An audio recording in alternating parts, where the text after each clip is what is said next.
I'm Shannon Tiesi with the Diplomat, and I'm here today at the Stimson Center in Washington, D.C., where I'm happy to be joining Yoon Sun, who's the Senior Associate here at Stimson, to talk about the National League for Democracy's landslide victory in Myanmar's recent election and what it means for China.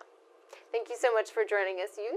To start out, I'll just ask you, was China expecting the victory that we saw for Aung San Suu Kyi and her NLD party? Were they surprised? Were they happy or disappointed? How did they feel about it? I think for the Chinese policy community, there is a sense of surprise because they were expecting Aung San Suu Kyi and NLD to win, but they were not expecting her to win with such a large margin. With that, to be fair, I think analysts and observers from other countries also had the same problem. Like here in Washington, we pretty much knew that she was going to win, but not with such a large margin. So there is an element of surprise there, but there is also an element of certainty that NLD seems to be going to take over.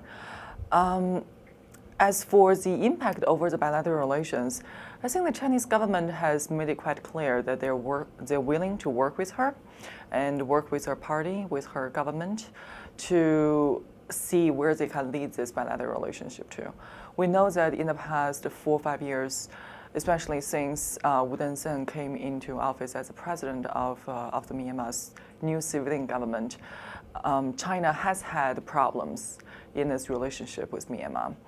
How to fix those problems now will be the responsibility of the NLD government, and Aung San Suu Kyi certainly has a large part to play in it. So based on what you've seen so far, are there any signs of what approach the NLD will adopt in its China policy? Do you think it will be different from the current government or mostly the same? There will be some commonalities, some common features between her policy and Wu Denseng's China policy, because if we look at Burma's foreign policy, there is a tradition of following the non-alignment movement or following the middle approach, have a balancing diplomacy, again, toward almost all the powers in the world. And the Myanmar government and people, they do take pride in the fact that they have a non-alignment, neutral foreign policy. So that element is going to continue to influence their policy toward all the powers, including China. But with specifically coming to China, I think NLD government is going to pursue a neutral policy. It will face a lot of problems, such as how to handle the suspended Misong Dam project, how to handle the ethnic minorities, the national reconciliation process, which China has a very large, vast interest in. So how are they going to handle those issues are going to be questions that Beijing will be asking. But I think the Aung San Suu Kyi government or the NLD government will try to stay a neutral course. When it comes to Myanmar, what do you think China is most worried about? Is it concerned about the ethnic tensions that we've seen in northern Myanmar and the potential for those to cause instability on the border? Or is it more concerned about the potential for Myanmar to form a closer relationship with the West, particularly the United States? Their most immediate worry is, of course, the border stability. When the war breaks out between the Burmese military and the ethnic minorities along the Sino-Myanmar border, the first thing that's disrupted is China's border region.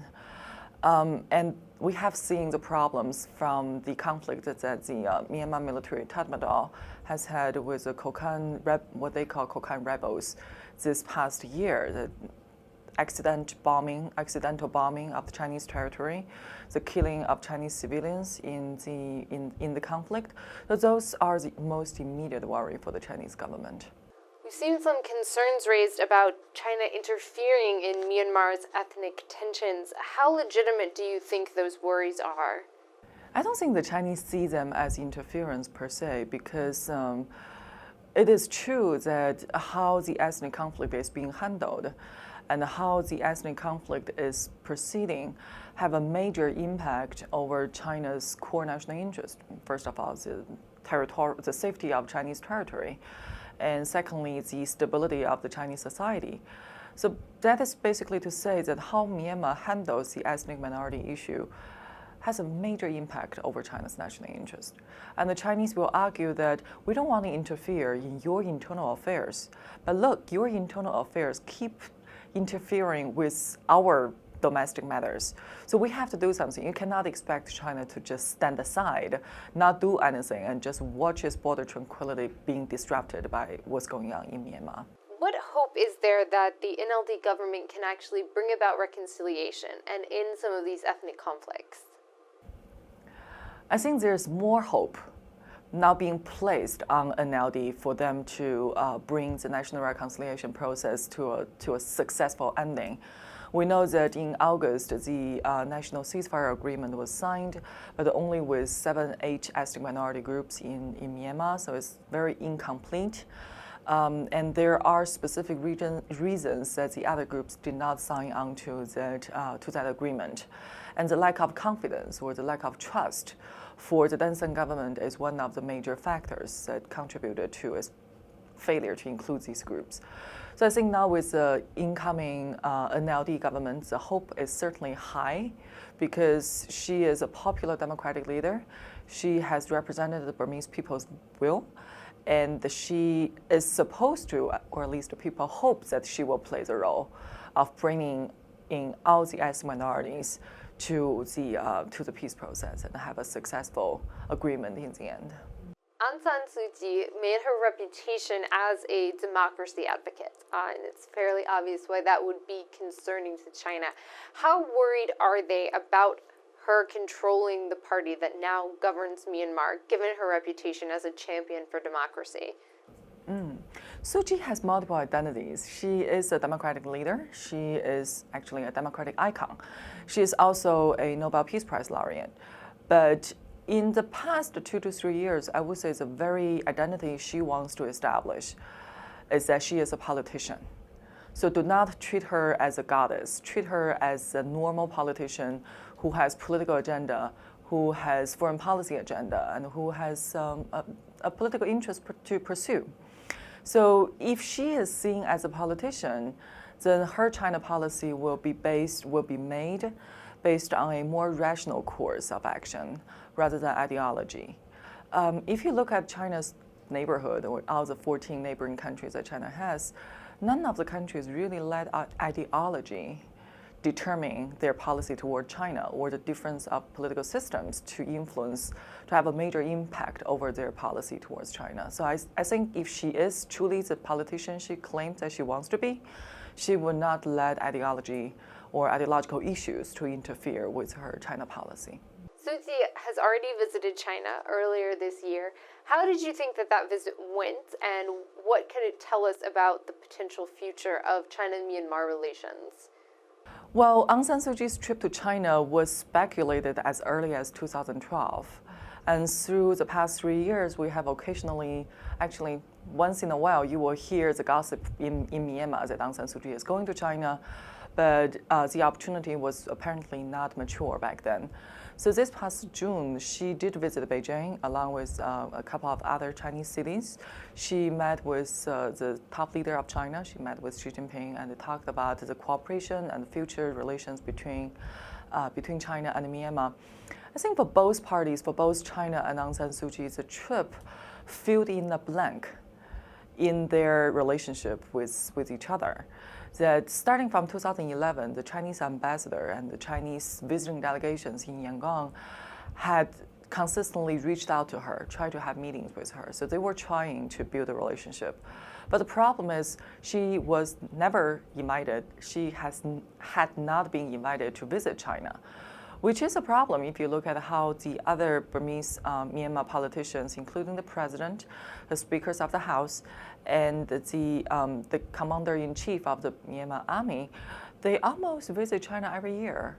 So for her, such a major political figure in Myanmar politics, not to have a China background, not to have a normal relationship with China, that's a problem for her credential. Then from the Chinese perspective, of course, the Chinese learned the lesson of only having relationship with the government in Myanmar, which was basically by the the Mission Dam was suspended. Suspended since 2011. So they also developed a very comprehensive strategy to diversify their relationship with different political groups and different political forces in Myanmar. So Aung San Suu Kyi, as the most prominent political figure, for her to have never been to China is also a problem for Beijing.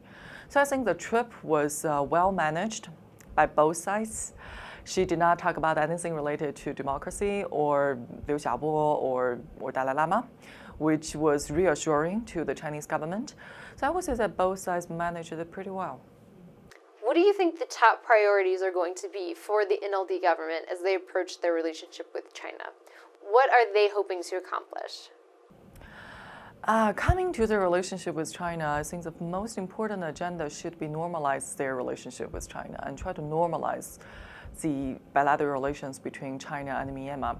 No matter what the diplomats say and no matter what the two governments are trying to say, that our relationship there's no problem, everything is great, we're still pakpo, which means fraternal brothers.